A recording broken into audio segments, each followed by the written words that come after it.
수요 예배에 오신 모든 분들 주님의 이름으로 환영하고 축복합니다. 우리 앞뒤 옆에 있는 분과 함께 이렇게 인사했으면 좋겠습니다. 주님께서 성도님을 사랑하십니다. 주님께서 성도님을 사랑하십니다. 하나님의 사랑이 우리 공동체 가운데 더욱 풍성히 넘쳐나길 소망합니다. 오늘 말씀의 제목은 예복을 입지 않은 한 사람, 예복을 입지 않은 한 사람이라는 제목으로 하나님 말씀 나누고자 합니다. 지난 2월 미국과 우크라이나 두 국가의 정상이 만나서 회담을 가졌습니다. 현재 진행 중에 있는 그 러시아와 우크라이나 전쟁을 종전하기 위한 중차대한 목적을 가지고 만난 이 두 정상의 회담이었지만 결과적으로 이 회담은 파국으로 끝나고 말았습니다. 그리고 이 장면이, 이 회담의 내용이 실시간으로 전 세계에 생중계되었습니다. 모든 문제가 여러 가지 문제의 원인이 있겠지만 그 중에 대표적인 문제점 가운데 하나가 그날 참여한 우크라이나 젤렌스키 대통령이 입은 옷에 있었습니다. 젤렌스키 대통령은 러시아와 이 전쟁을 시작한 그 순간부터 결사항전의 의미를 담아서 전투복을 입고 다녔다고 합니다. 그래서 이 양국가 간의 정상회담을 준비하는 과정에서 미국 측은 공식적으로 여러 차례 우크라이나 측에 정장을 입고 회담에 참석해 주길 요청했다고 합니다. 하지만 우크라이나 측은 이를 거부했고요. 평소보다는 단정하긴 하지만 그래도 여전히 하의는 전투복 바지 그리고 전투화를 신고 정상회담에 참여했습니다. 이에 미국의 한 보수적인 언론은 우크라이나 대통령에게 직접적으로 이렇게 질문했습니다. 미국을 너무 존중하지 않는 것 아니냐라고 질문하기도 했고요. 또 심지어 어떤 기자는 그 대통령에게 혹시 집에 정장이 없는 거 아니냐라고 질문하기도 했습니다. 결국 전쟁에 대한 논의는 오고 가기도 전에 제대로 하지도 못하고 언쟁만 높이다가 이렇게 회담이 결렬되고 말았습니다. 물론 이 사례는 굉장히 특별한 경우라고 할 수가 있습니다. 하지만 우리도 때와 장소에 맞추어서 격식에 따른 옷차림을 굉장히 중요하게 여기죠. 특별히 경조사 같은 경우가 그러합니다. 특별히 결혼식 같은 경우는요, 이 여성 하객과 같은 경우는 신부보다 더 화려한 옷을 입거나 아니면 신부보다 더 도드라져 보이는 옷을 입으면 실례라고 여긴다고 합니다. 또한 장례식장도 마찬가지죠.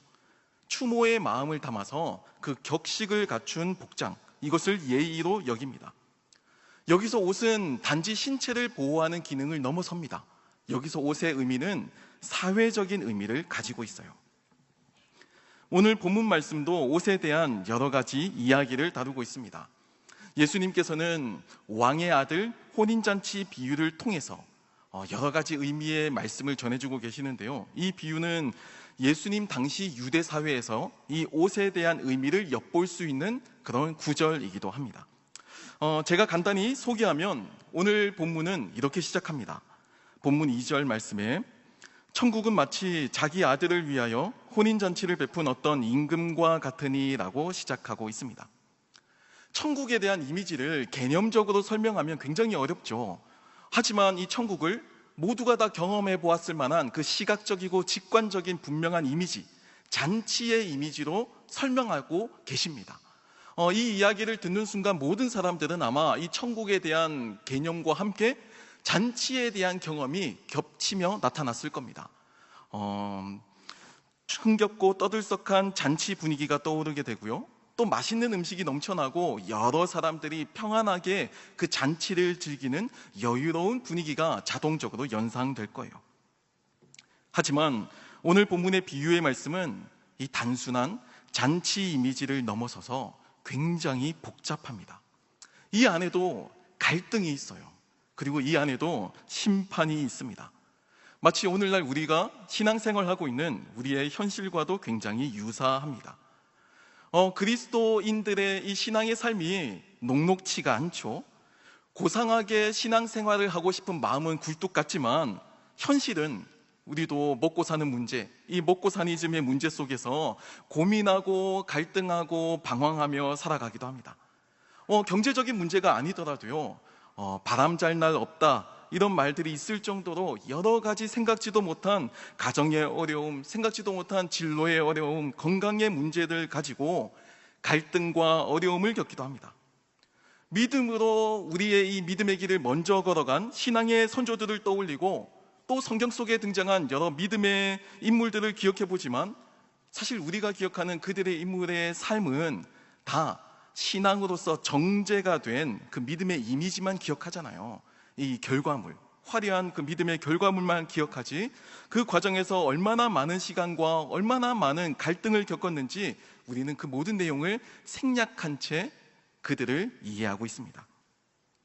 가나안에 들어간 그 여호수아와 갈렙은요, 자신의 동년배들이 모두가 다 광야에서 죽어가고 자신들만 가나안에 들어가게 됩니다. 그 기나긴 과정을 목격하고 직접적으로 체험하는 과정을 겪었어요. 구약의 아브라함은 이삭을 얻기까지 얼마나 많은 시간을 회의와 의구심을 가지고 또 방황을 했을지도 모릅니다. 그래서 신앙은 겉으로 볼 때는 고상해 보이지만 실제 현실 속에서는 땀 냄새 나는 현실이라고 저는 묘사하고 싶습니다. 눈물도 나고요, 때로는 넘어지기도 하는 것이 현실입니다. 돈이 많다고 해서, 내가 좋은 집에 산다고 해서, 내가 사회적 지위가 높다고 해서 눈물이 없는 것이 아닙니다. 서름이 없는 것이 아니에요. 신앙이 있고 천국과도 같은 삶을 살아가고 있지만 그럼에도 우리가 이 현실에서 마주하는 여러 현실적인 이 일상은 늘 갈등이 잠재되어 있습니다. 그래서 저는 이 예수님의 비유의 말씀이 더더욱 마음에 와닿습니다. 왜냐하면 단순하지 않고 또 현실적이기 때문이에요. 천국은 마치 오늘 임금이 베푼 혼인잔치와 같이 갈등도 있고 거절도 있고 심판도 있고 아이러니도 있습니다. 그리고 그게 우리가 지금 살고 있는 삶이라고 할 수가 있죠.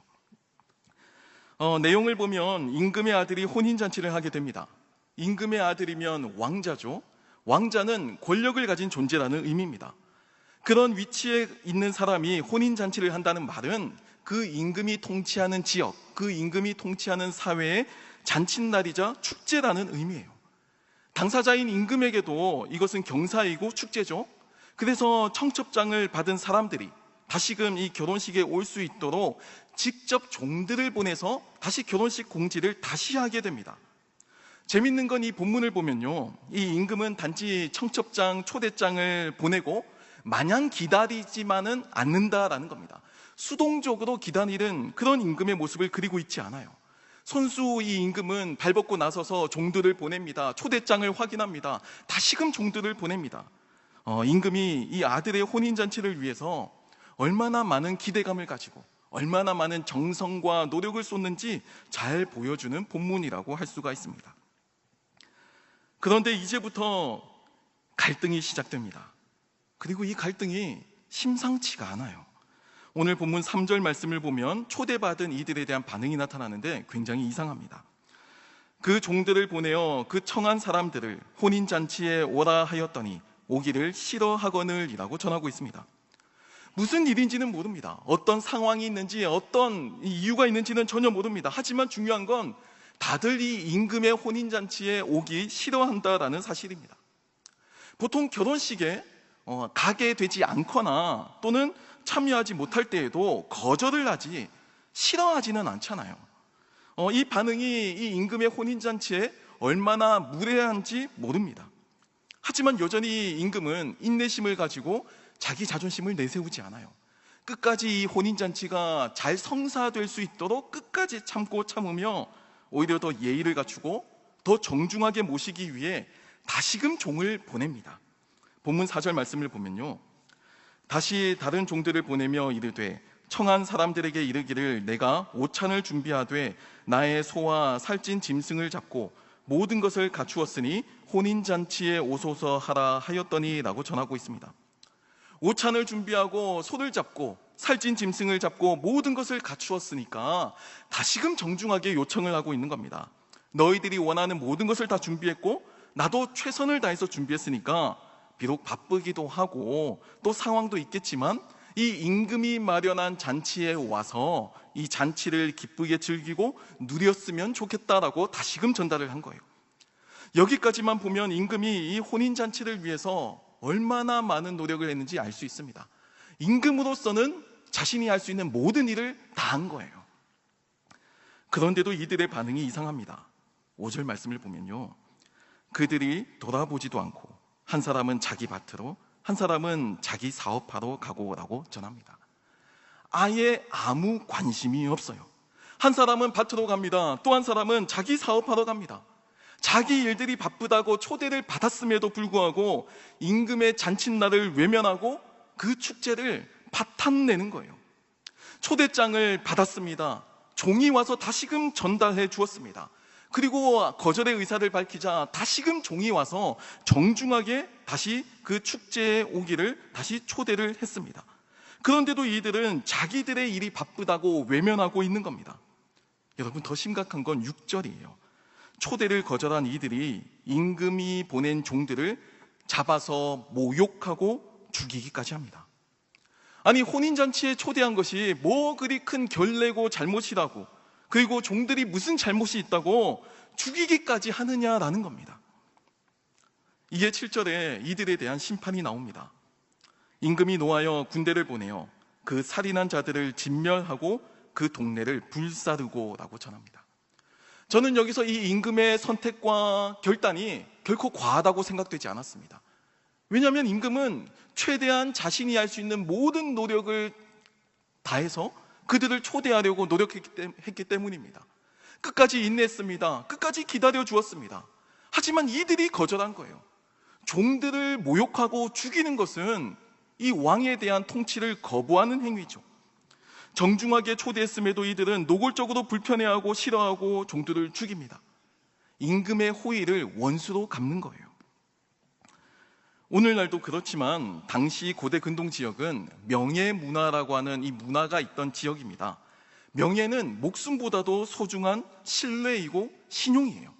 오늘날 우리 사회가 신용사회죠. 신용도가 없으면 사회적인 활동을 못하잖아요. 예수님 당시 유대 사회에서 명예를 잃었다라는 말은 사람 취급을 받지 못한다는 말과 동일합니다. 사회적으로 매장이 되는 거예요. 그런데 무슨 용기로 그냥 일반인도 아니고 자신이 살고 있는 이 지역을 다스리고 있는 최고 통치권자인 임금의 호의를 이렇게 적대적으로 대하는지 이 본문을 보면서 이해가 되지 않는 거예요. 이건 거의 전쟁을 하자는 것과 동일합니다. 그래서 이들에게 닥친 심판은 당연해 보입니다. 마땅해 보입니다. 이것이 정의가 구현된 것처럼 보여요. 이제 문제는 혼인잔치에 참여할 사람들이 없다는 데 있습니다. 처음 이 잔치에 초대받은 사람들이 심판을 받았죠. 그러다 보니까 이제 잔치에 올 사람들이 없게 된 거예요. 이에 임금은 내거리 길로 가서 사람을 만나는 대로 누구든지 혼인잔치에 올 수 있도록 하라고 명령을 내립니다. 여기서 초대되는 사람들에 대해서 10절은 이렇게 인상 깊은 표현으로 전하고 있습니다. 종들이 길에 나가 악한 자나 선한 자나 만나는 대로 모두 데려오니 혼인잔치에 손님들이 가득한지라 라고 전하고 있습니다. 임금의 혼인잔치는 성공했습니다. 그런데 여기서 이 종들이 데려온 이 사람들에 대한 소개가 인상적입니다. 악한 자나 선한 자나 모두가 다 이 잔치에 초대를 받습니다. 임금이 원래 잔치에 초대하려고 했던 사람들이 어떤 사람들인지 본문은 가르쳐주고 있지 않습니다. 그래서 잘 모릅니다. 다만 추측하기로는 아마도 임금의 아들 혼인잔치에 초대받을 만한 그 마땅한 위치에 어울리는 사람들이었을 거라고 추측할 수가 있겠죠. 임금의 아들의 결혼잔치니까 적어도 그 정도의 위치에 있을 거다라고 충분히 가늠할 수 있습니다. 그런데 이들이 심판을 받게 되니까 정작 그 잔치에 초대받는 권리를 누리게 되는 사람들은 아이러니하게도 악한 자나 선한 자나 상관없이 모두가 다 초대를 받게 된다는 겁니다. 그리고 예수님은 이 본문을 통해서 이것이 마치 천국과도 같다라고 이야기를 해주고 계세요. 여기까지가 오늘 본문을 통해서 우리가 알고 있는 천국 비유에 대한 내용입니다. 세상은 윤리적으로 사람을 구분합니다. 선한 사람과 악한 사람을 구분해서 선한 사람은 복을 받아야 마땅하고 악한 사람은 벌을 받아야 한다라고 주장하죠. 하지만 천국은 하나님의 은혜에 응답하는 사람이 천국에 들어가는 겁니다. 선과 악을 무시한다는 의미도 아니고요, 악을 저질러도 괜찮다는 것이 아니고 인간의 행위 이전에 하나님의 은혜가 먼저 있었다라는 겁니다. 하나님의 선행 은혜가 있고 그 선행 은혜를 인간이 수용하고 받아들이는 것을 성경은 믿음이라고 표현하고 이것이 우리 구원의 근거가 된다라고 설명하고 있는 겁니다. 그게 복음이죠. 여기서 마무리가 되었다면 얼마나 은혜로웠을까요? 하지만 오늘 본문은 이걸로 끝나지 않습니다. 이제부터 본격적인 갈등이 나타납니다. 그리고 긴장감은 최고조에 다다르게 돼요. 제가 마태복음 본문을 선택하긴 했지만 사실 이 내용은 누가복음 14장에 나오는 예수님의 비유와도 굉장히 비슷합니다. 약간의 디테일의 차이만 있을 뿐이지 거의 흡사한데요, 결정적으로 다른 부분이 있어요. 결정적으로 다른 부분은 오늘 저희가 읽은 마태복음 본문은 여기서 끝나는 것이 아니고 뒤에 추가 내용이 있다라는 겁니다. 그리고 뒤에 나오는 이 추가 내용이 우리를 매우 당혹스럽게 만들어요. 이제 마태복음에만 있는 그 뒷이야기를 한번 살펴보겠습니다. 잔치에 손님들이 가득합니다. 그리고 잔치가 이대로 잘 마무리되는 것처럼 보입니다. 하지만 임금이 손님들을 보러 오니까 거기에 예복을 입지 않은 한 사람이 있는 겁니다. 임금의 반응을 볼까요? 12절 말씀을 보면 이르되 친구여 어찌하여 예복을 입지 않고 여기 들어왔느냐 하니 그가 아무 말도 못하거늘 이라고 전합니다. 여기서 임금은 이 사람을 향해서 끝까지 친구라고 부르면서 친근감을 표현하고 있습니다. 그리고 이렇게 친절하게 물어보고 있죠. 하지만 이 사람은 자신이 예복을 입지 않은 이유에 대해서 아무 대답도 하지 못합니다. 이에 임금의 반응이 당혹스럽습니다. 그의 손발을 묶어서 바깥 어두운 데에 내던졌다라는 내용으로 결론이 납니다. 이게 이해가 되지 않는 거예요. 아니 분명히 앞에서는 선한 자나 악한 자나 다 데리고 오라고 했잖아요. 그리고 친구라고까지 부르면서 친근감을 표현하고 있는 임금입니다. 그런데 그 임금이 단지 옷을 하나 입지 않았다는 이유로, 예복을 입지 않았다는 이유로 이렇게 손발을 묶고 내쫓을 정도의 일인가라고 질문을 던질 수밖에 없다는 거예요. 더 이해가 되지 않는 것은 지금 이 사람이 초대받은 경위입니다. 지금 초대받은 경위를 보면 내거리 길에서 만나는 사람들을 아무나 다 데려오라고 해서 데려온 겁니다. 사거리 길이죠. 아무나 지나다니는 길입니다. 그곳에서 그들을 아무나 데리고 온 거예요. 그 어떤 자격 요건을 제시하지도 않았습니다. 준비 없이 초대되어 왔기 때문에 우리의 상식으로는 예복을 안 입은 사람도 있을 수 있겠다 싶어요. 이게 그렇게 화가 나는 일인가라고 우리는 임금에게 반문을 하고 싶은 마음이 들지도 모릅니다. 예수님의 비유의 말씀은 이렇게 아리송하게 흘러가면서 이렇게 결론이 납니다. 청함을 받은 사람은 많아도 택함을 입은 사람은 적다. 이렇게 결론을 내립니다. 도대체 이 비유의 말씀을 어떻게 이해해야 할지 당황스럽고 또 당혹스럽습니다.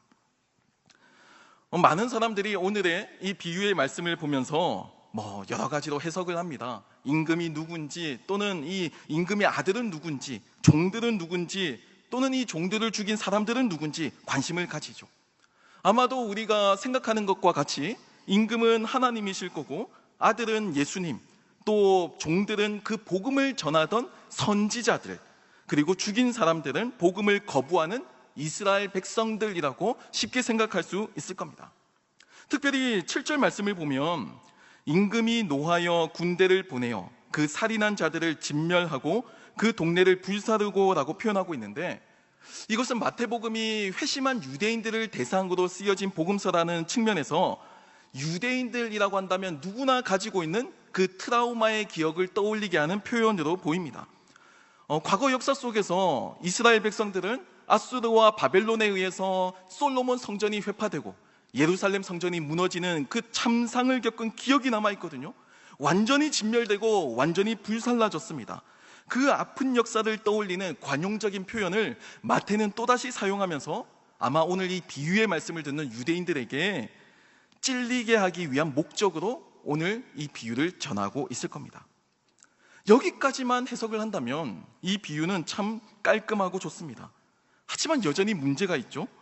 그 다음에 나오는 오늘 말씀의 제목인 예복을 입지 않은 한 사람에 대한 문제입니다. 많은 사람들이 자유롭게 해석을 합니다. 이 예복을 입지 않은 한 사람을 가리켜서 가룟 유다와 같이 숨어있던 배신자였다 라고 이야기하기도 하고요, 아니면 정체를 속인 적그리스도다 라고 말을 하기도 합니다. 그래서 오늘 말씀을 가지고 이단이나 사이비에서는 예복을 입어야 한다라고 초점을 맞추면서 영적인 예복이라고 비유풀이를 하면서 공포 분위기를 조장하기도 합니다. 하지만 이것은 이 비유의 말씀을 완전히 오해한 거예요. 예수님의 이 비유의 의도는 공포 분위기를 조장하려는 의도도 없고요, 우리 가운데 있는 배신자를 갈라치기 위함도 아닙니다. 단지 마태가 말하고 있는 것과 같이 천국에 대해서 소개하고 있는 거예요. 이 비유를 먼저 이해하기 위해서는 당시 고대 근동의 풍습을 이해할 필요가 있습니다. 고대 근동에서 잔치에 필요한 예복은요, 그 잔치를 주최한 주최 측에서 준비하는 겁니다. 때와 장소에 맞는 그 격식을 갖춘 복장은 일반인들에게도 부담스럽죠. 경제적으로 부유한 사람들도 마찬가지입니다. 부담스러운 거예요. 그래서 잔치를 베푸는 쪽이 잔치에 참여한 참가자들을 위해서 예복을 준비시켜 주는 것이 관례였고요, 또 그 예복이 그 잔치에 출입할 수 있는 출입증, 확인증 역할을 담당했습니다. 아마 오늘 비유에서도 임금은 자신의 아들 혼인잔치를 위해서 손님들을 위한 예복을 준비했을 겁니다. 길거리에서 갑자기 끌려왔어요. 아무 이유 없이, 자격도 없지만 권리도 없지만 임금의 아들 혼인잔치에 오게 되었습니다. 하지만 이들은 자신이 옷을 준비할 필요가 없었어요. 이 부분이 중요합니다. 원래 초대 대상이 아니었고 또 초대받을 자격도 없었지만 임금의 은혜로 이들은 초대를 받을 수 있었던 거예요. 주최 측에서 예복을 다 준비해 주기 때문에 예복 걱정도 하지 않아도 됩니다. 그냥 몸만 가서 참여하면 되는 거예요. 그런데 이상한 건 왜 오늘 본문에 이 예복을 입지 않은 한 사람이 있을 수 있느냐라는 겁니다. 여러분, 예복이 부족해서 그랬을까요? 아닙니다. 왜냐하면 본문은 이 책임을 이 예복을 입지 않은 사람에게 돌리기 때문입니다. 이제 우리는 상식적인 질문을 해야 합니다. 왜 이 사람은 임금이 직접 준비해 준 예복이 있었음에도 그 예복을 입지 않고 잔치에 참여하고 있었을까요? 예복은 잔치에 참여한 사람들의 과거를 감추어 줍니다. 그리고 이곳에 모인 사람들을 하나로 만드는 역할을 감당하죠. 갑자기 불려왔기 때문에 사회적 지위나 경제적인 능력이 달랐을 거예요. 아마도 외부에서 노동 일을 주로 하시는 분들은 피부가 검게 탔을 거고요, 또 실내에서 행정적인 일을 하는 분들은 피부가 하였을 겁니다. 화이트 칼라도 있고 블루 칼라도 있었을 거예요. 부유한 사람은 명품 옷을 걸치고 있었을 거고요, 일을 하다가 막 뛰어온 사람은 아마 작업복을 걸친 채 이 잔치에 왔을지도 모릅니다. 저마다 삶의 자리는 다 달라요. 삶의 자리는 다르지만 이 임금이 준비한 예복은 이 다른 삶의 차이를 지워버립니다. 이 차이를 지우고 하나로 만들어주는 겁니다. 이 예복 안에서 모두가 다 지난날의 과거의 모습을 버리고 현재 이 잔치에 참여하는 손님의 지위를 누릴 수가 있는 겁니다.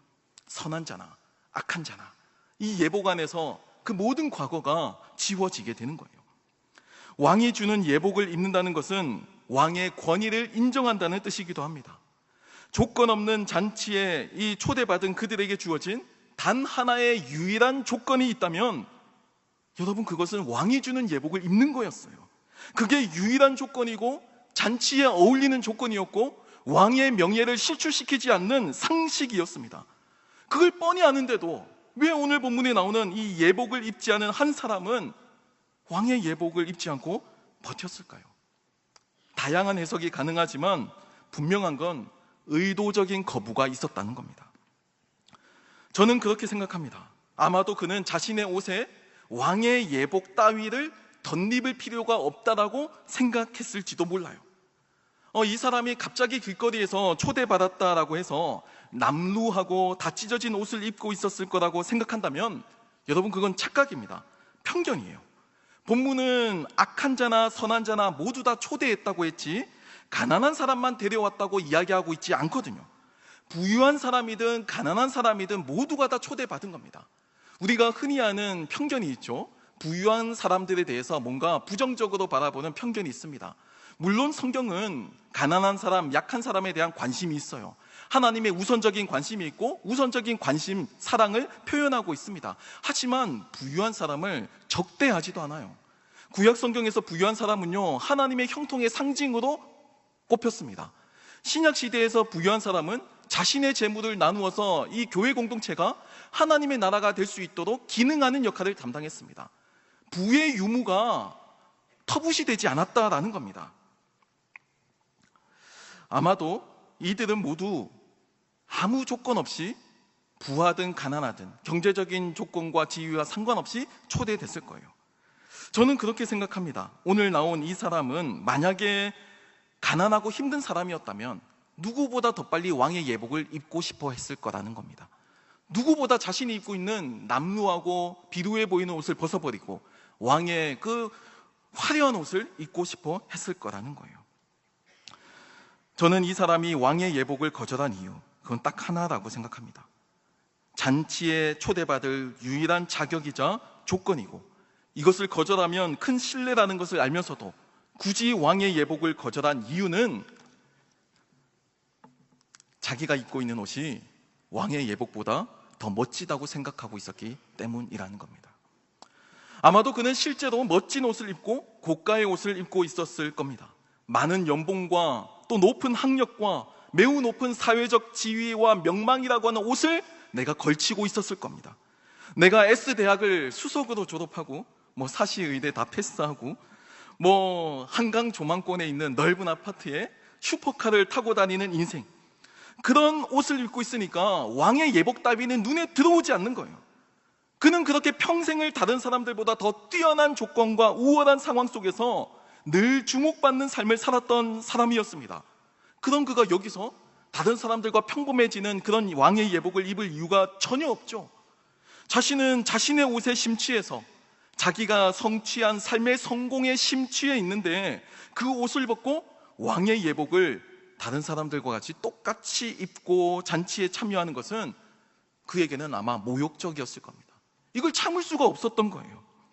아마도 그는, 저는 상상해 봅니다, 이 잔치 속에서 멋진 옷을 입고 혼자 구별되는 그 옷을 고수하면서 흐뭇한 표정으로 자신의 높은 신분을 과시하며 잔치에 참여하며 인사하러 오는 왕의 그 임금을 맞이했을 겁니다.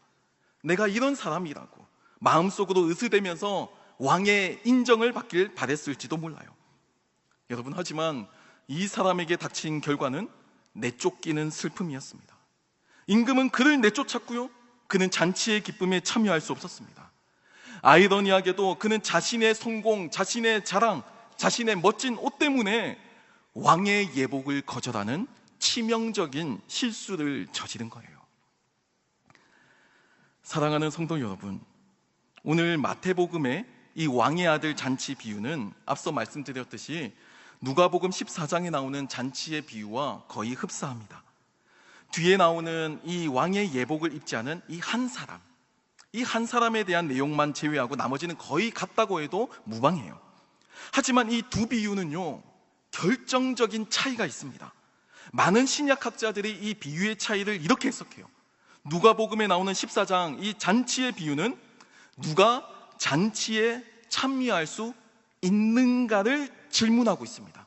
그걸 강조하고 있어요.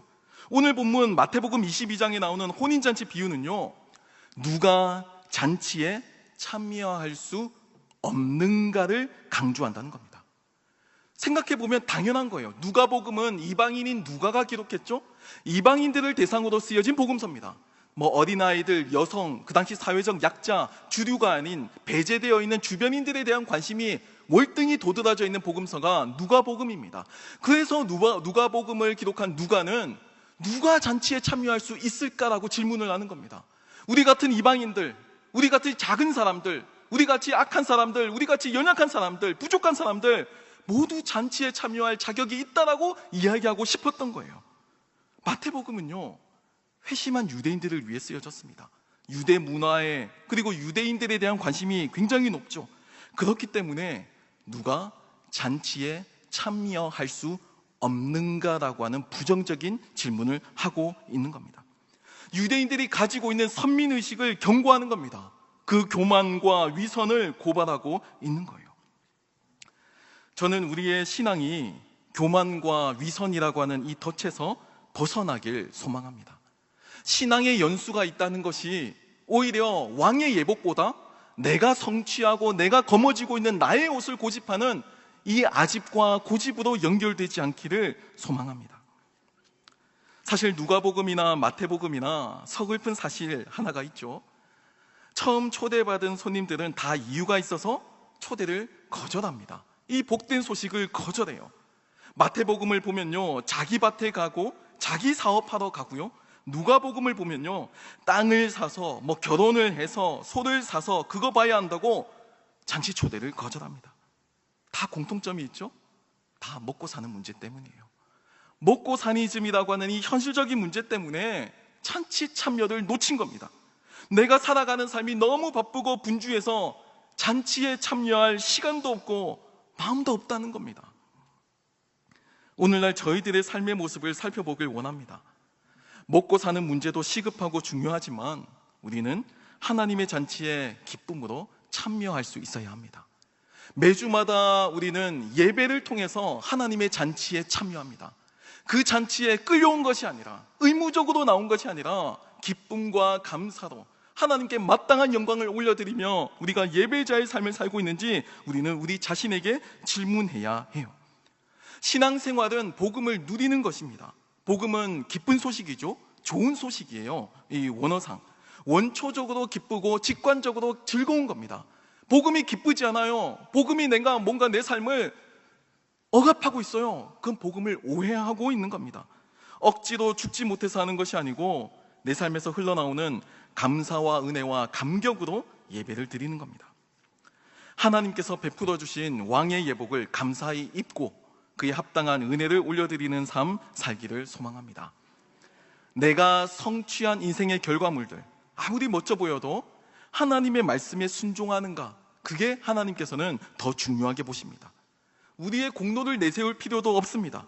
오직 예수 그리스도의 그 십자가의 은혜가 우리 유대인이나 이방인이나 가진 자나 못 가진 자나 종이나 자유인이나 모두를 다 하나님의 자녀로 삼아주셨습니다.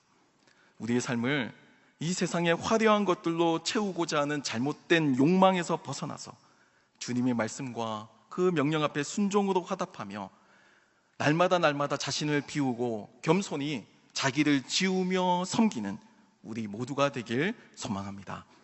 기도하겠습니다. 하나님, 우리가 왕의 아들 잔치 비유의 말씀을 통해서 우리의 삶의 현실 속에 말씀하시는 하나님의 엄중한 음성을 듣습니다. 신앙생활이 길어질수록 우리의 마음 가운데 위선과 가식은 늘어나는 것은 아니지 날마다 반성합니다. 우리가 늘 주님을 만난 그 첫 마음과 그 첫 감정을 기억하고 언제나 하나님께 감격과 감사로 예배할 수 있는 우리 모두가 되게 도와주시옵소서. 감사하며 예수님의 이름으로 기도드립니다. 아멘.